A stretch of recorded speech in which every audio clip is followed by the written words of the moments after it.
하나님 말씀 욥기 33장입니다. 욥기 33장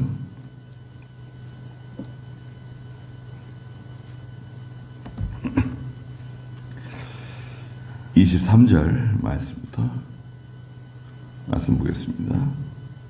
욥기 33장 23절 만일 일천 천사 가운데 한 중보자 천사가 사람에게 있어서 그의 정당함을 말해준다면 하나님이 그에게 은혜를 베풀어 말씀하시기를 그를 건져서 구덩이에 내려가지 않게 하여라. 내가 대속물을 얻었다 하실 것입니다. 그랬습니다. 성도를 구속하시는 하나님이시다. 예. 구속이라고 하는 말은 대가를 지불하고 그 사람을 건져내는 거거든요. 네. 건져내서 자유를 주는 겁니다. 또 대속이라고 돼요. 대속은 감옥에 있는 사람, 또 사형수 이런 사람을 대신 값을 지불하고 대가를 지불하고 그 감옥에서부터 또 사형당함으로부터 건져내는 거예요. 의미 비슷합니다. 구속이나 대속이나 의미는 비슷한데요. 건져내서 해방시켜주는 거예요. 자유를 주는 거예요.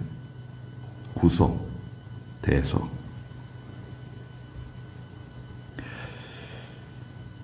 하나님은 우리를 구속하시는 분이신데요. 23절에 보니까 만일 일천 천사 가운데 한 중보자 천사가 사람에게 있어서 그의 정당함을 말해준다면 그랬습니다. 일천 천사 가운데 한 천사가 사람이 되어서 천사가 사람이 되거나 또 하나님께서 천사의 모습으로 혹은 사람의 모습으로 나타나는 것을 비의적 현상이라 그래요. 비의적 현상이다. 오셔가지고 그의 정당함을 말해주는 거예요. 이 사람은 죄가 없는 사람입니다. 이 사람은 아무 문제가 없는 사람입니다. 이 사람은 형벌받을 만한 잘못한 일이 없습니다. 그의 정당함을 대신 말해줘요. 대신 그게 이제 중보자가 하는 일이에요. 중보자. 또 다른 말로는 보혜사라고 돼요. 보혜사 있죠. 예수님께서 내가 이제 부활해서 하늘나라 갈 건데 내가 가면 다른 보혜사를 너에게 보내줄 거다. 보혜사. 또 변호자라는 뜻도 있어요. 변호자. 그러니까요. 중보자는 저 사람하고 나하고 원수가 맺어졌어요. 분쟁이 생겼어요. 다툼이 생겼어요. 그런데 이제 한 사람을 세워가지고 저쪽에서도 인정하고 나도 인정하는 한 사람을 세워가지고 중간에 그 사람이 내 말을 저쪽에도 전해주고 저 사람의 말을 또 내게 전해주고 왔다 갔다 하면서 화해를 시켜주는 거 있잖아요. 그게 중보자라고 하죠. 그게 중보자예요. 그 중보자가 이 사람의 정당함을 말해줘요. 대신 말해줘요. 이 사람은 아무 문제가 없는 사람입니다. 죄가 없는 사람입니다. 이만한 벌을 받을 만한 잘못된 일이 없습니다. 말해준다고 하면 하나님께서 24절에 그에게 은혜를 베풀어 말씀하시기를 그를 건져내라. 그 사람을 건져줘. 그에게 은혜를 베풀어 줘라. 구덩이에 내려가지 않게 해줘라. 내가 대속물을 얻었다. 대속물. 자, 여기 대속물이 나옵니다.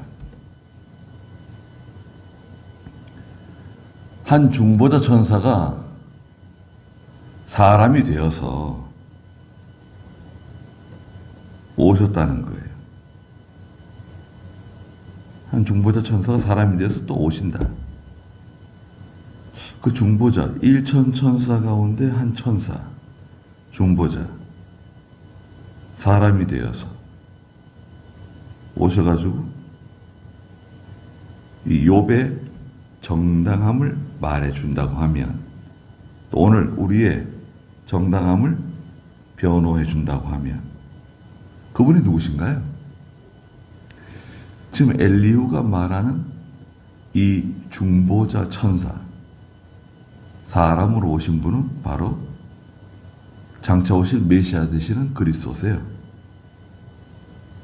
엘리후가 이미 메시아 신앙을 가지고 있어요. 엘리후뿐만 아니라 욥도 그죠? 욥도 메시아 신앙을 가지고 있어요. 또 엘리바스라든지 그 욥의 세 친구도 다 메시아 신앙을 가지고 있어요. 장차 오신 메시아. 어떻게 메시아 신앙을 가지고 있는가?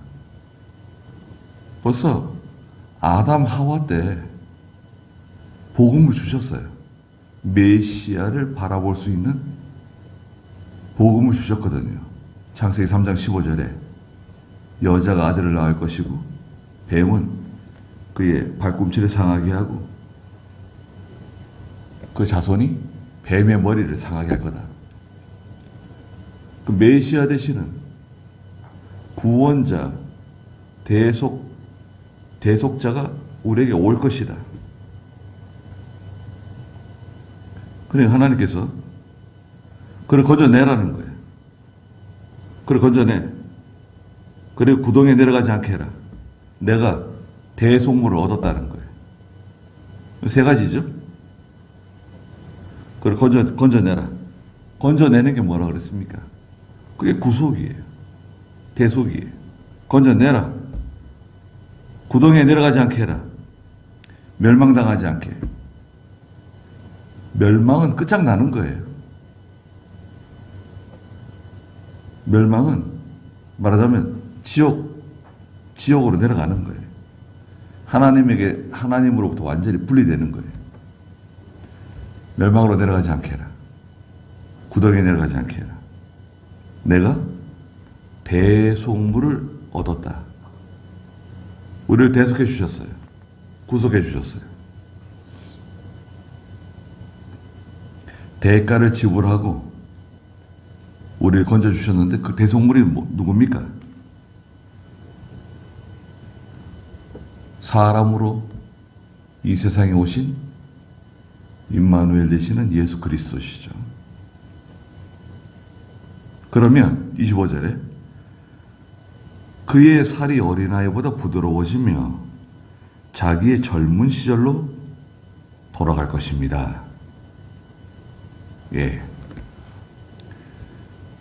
하나님께서 욥을 용서해 주신다고 하면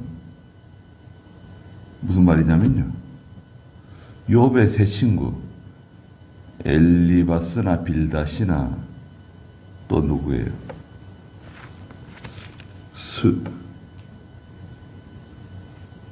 엘리바스, 빌다, 소발.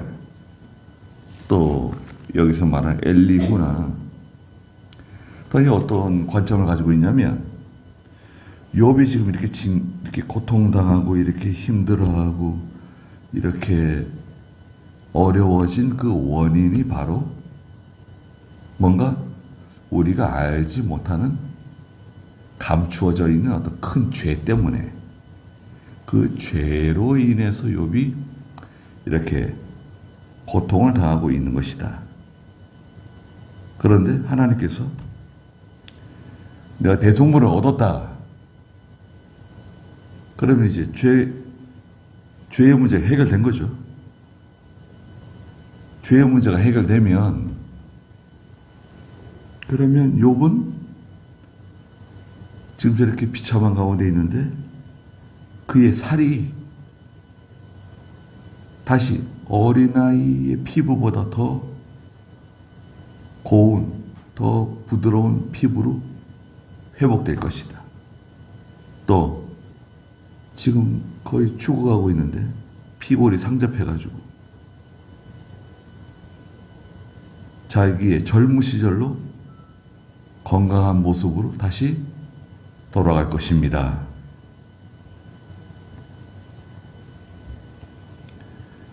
하나님께서 구속해 주신다고 하면,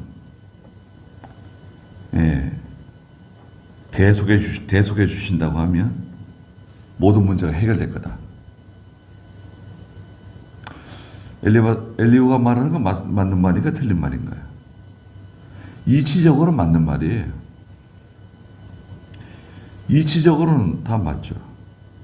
오늘 저희들도 죄 가운데서 마땅히 멸망받아야 할 사람들이고 소망 없는 사람들이고 죄 가운데서 먹고 마시고 그렇게 세상 사람들과 어울려서 살아가다가 끝장날 사람들인데 대속물 대신 예수 그리스도를 보내주셔가지고 예수 믿고 하나님 자녀 되고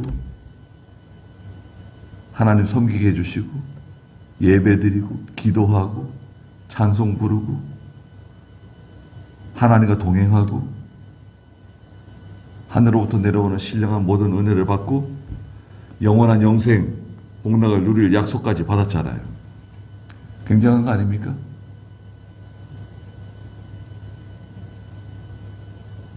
젊은 시절 돌아가는 것보다 훨씬 좋죠. 젊은 시절 돌아가면 좋겠습니까? 젊었을 때 뭐 했어요?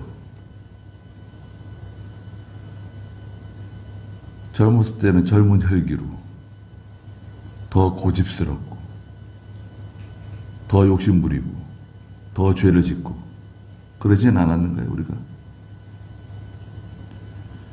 젊은 시절 돌아갔다가 또 늙어지고 안 죽나요? 천년을 살면 뭐 하겠어요?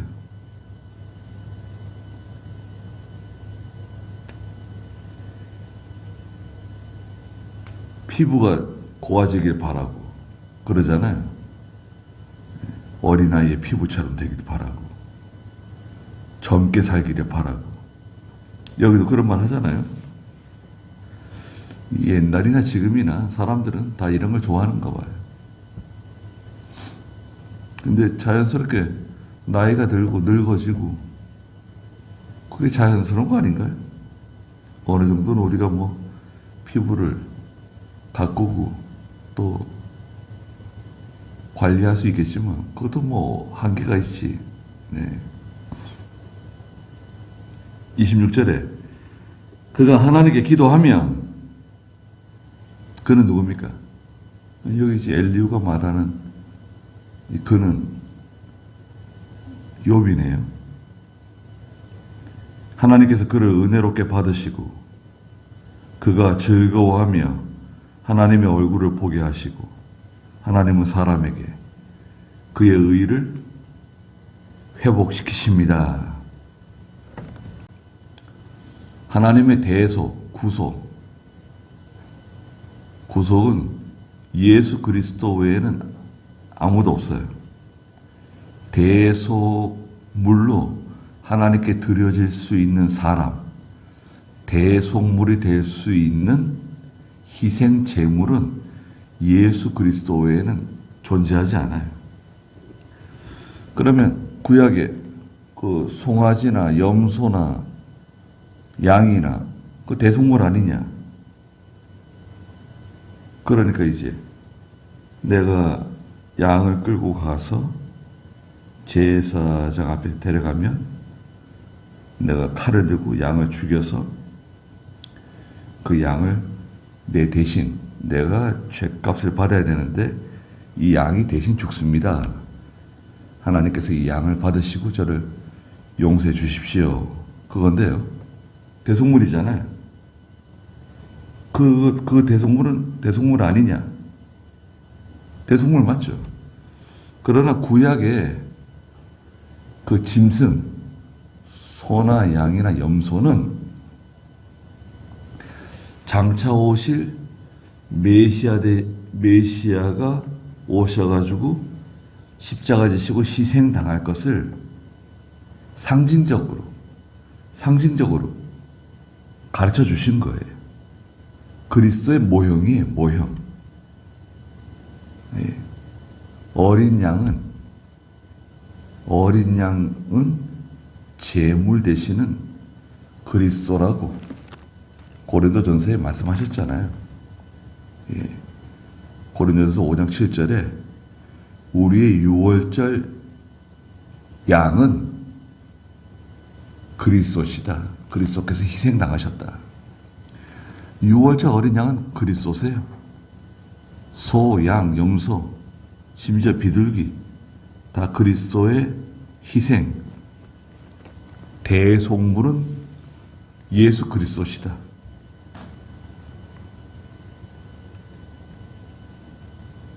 (27절에)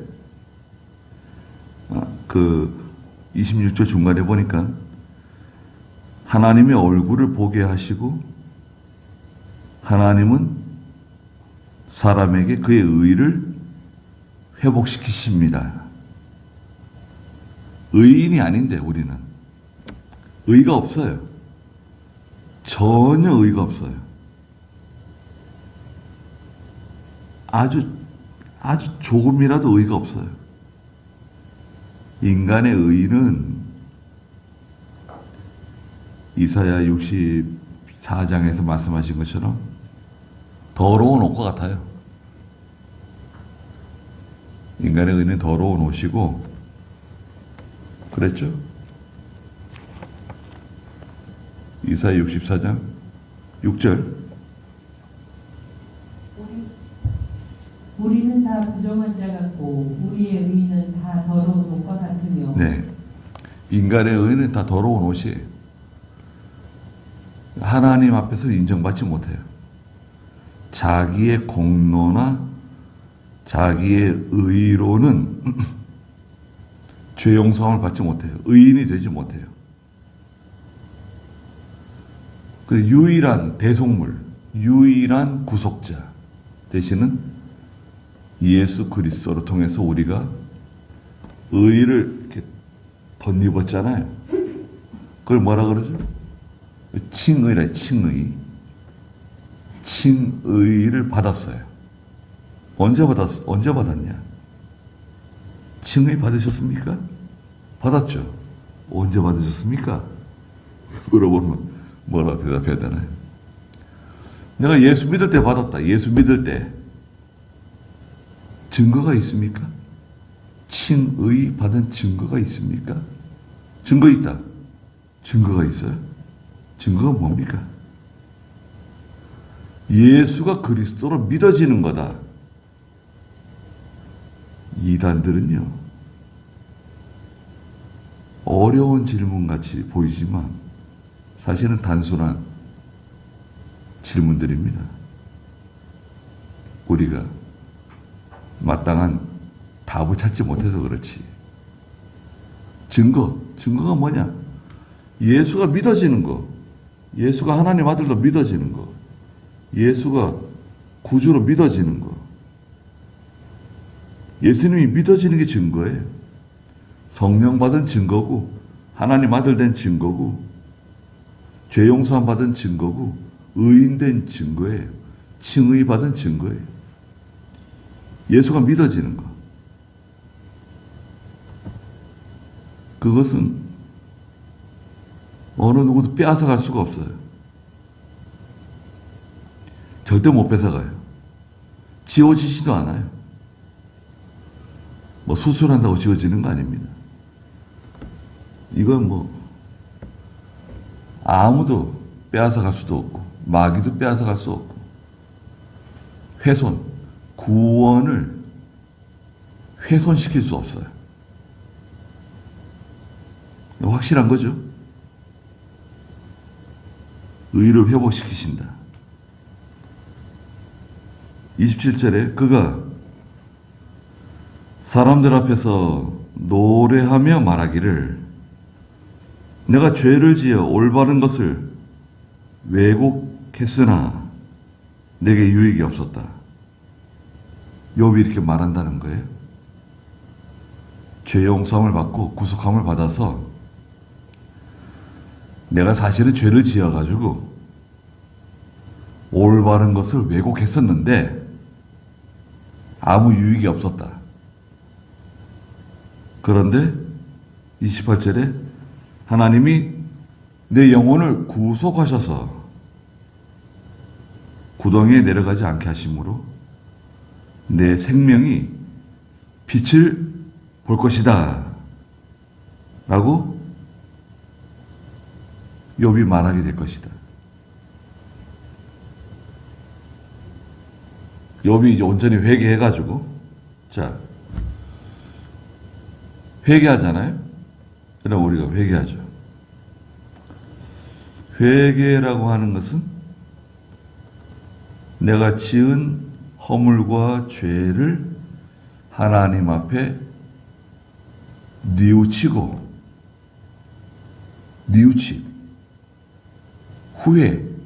후회하고, 또 그 죄를 끊고 돌아서는 거예요. 그게 회개입니다.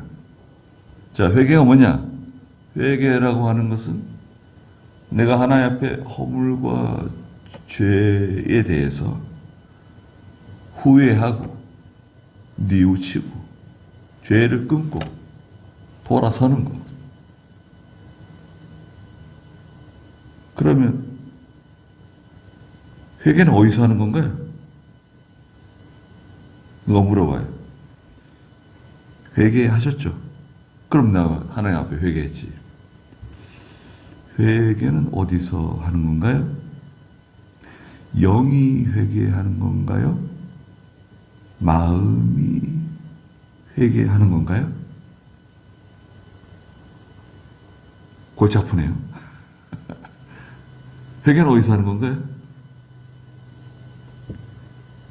마음이 깨끗해지는 겁니다. 회개하면 영이 깨끗해진다. 그러면 좀 곤란해요. 물론 영이 깨끗해지죠.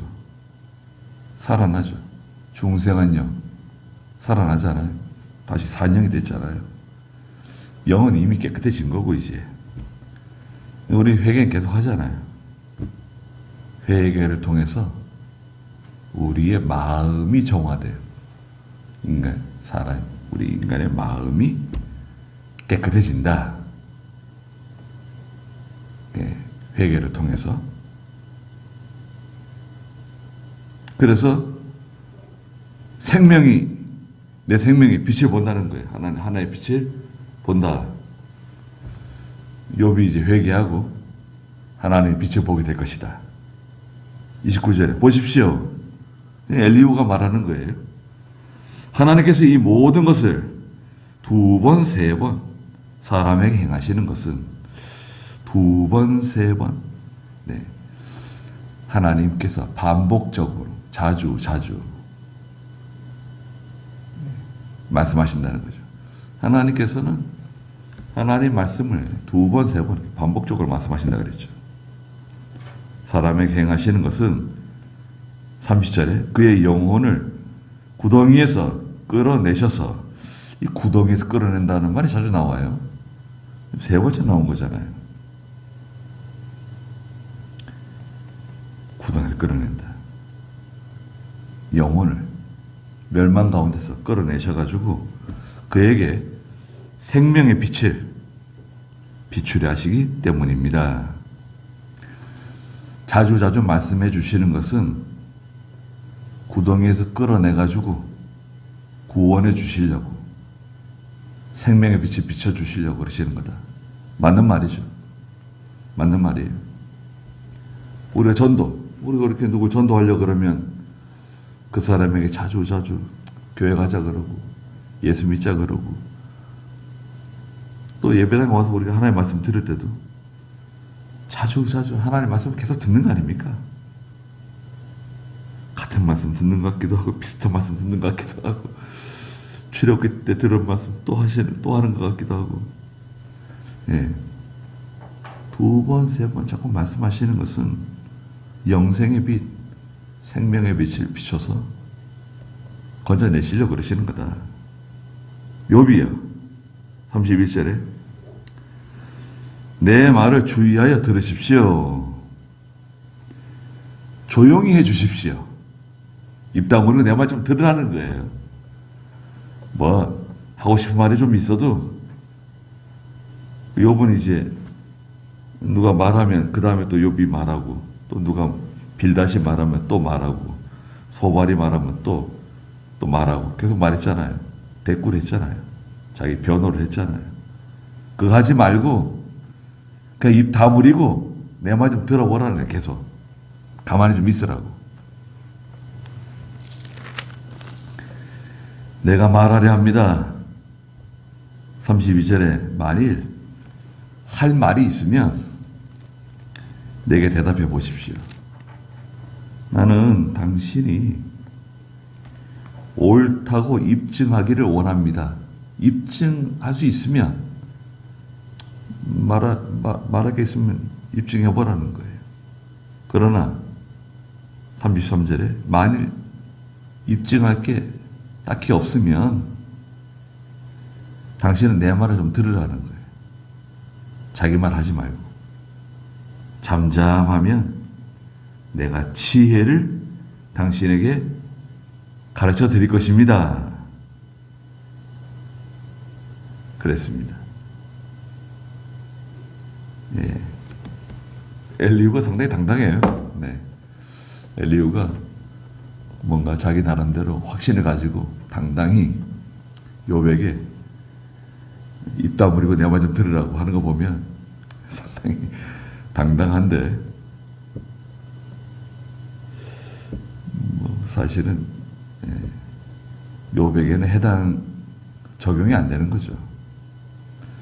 그러나 이제 엘리후가 말한 그 23절부터 그 30절까지의 그 내용은 이치적으로는 맞는 말이에요. 이치적으로는 맞고, 또 이 신약에서도 그 구원의 원리적으로도 맞는 말이에요. 그리고 하나님께서 2번, 3번 계속 이렇게 해서 말씀해 주시는 것은 우리에게 그 생명의 빛을 비춰주시기 위해서, 구덩이에서 건져내시기 위해서 이렇게 말씀하신다는 거. 그것도 맞는 말이죠. 네. 시편의 그 105편에 보면 19절에 하나님께서 그 말씀을 가지고 사람을 단련시킨다 그러셨어요. 말씀을 자꾸 주셔가지고 우리를 단련시키세요. 말씀 들으면 말씀이 속에 들어가잖아요. 그 말씀은 살아있는 말씀이기 때문에 사람을 가만히 내버려 두질 않아요. 말씀이 그 사람 심령 속에 쑥 들어가면 그 말씀이 사람을 단련시켜요. 거기 좀 읽어주시겠어요? 시편 105편 19절. 주님의 말씀이 이루어질 때까지 여호와의 말씀이 그를 단련하였다. 네. 하나님의 말씀이 이루어질 때까지 말씀이 그 사람 속에서 그 사람을 여호와의 말씀이 그를 단련시킨다는 거예요.